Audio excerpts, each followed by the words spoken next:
Dua nasionalis Ukraina terekam kamera drone Rusia ketar-ketir memasuki sebuah bangunan. Bangunan itu diduga menjadi benteng pasukan Ukraina untuk berlindung dari serangan Rusia. Namun sayangnya artileri Rusia tetap memukul mereka. Rekamannya ramai beredar di Telegram pada Jumat 23 Desember 2022.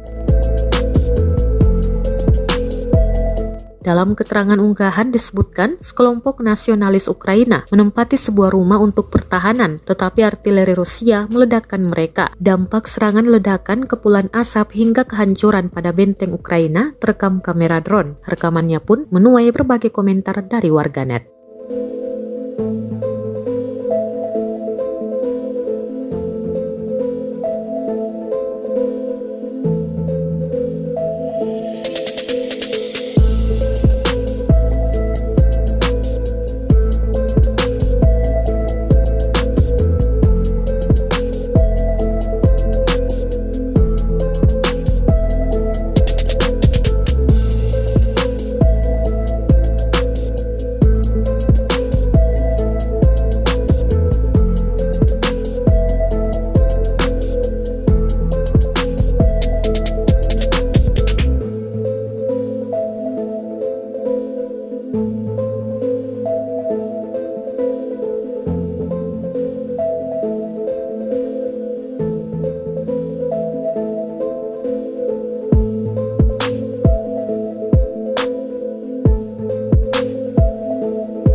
Terima kasih sudah nonton.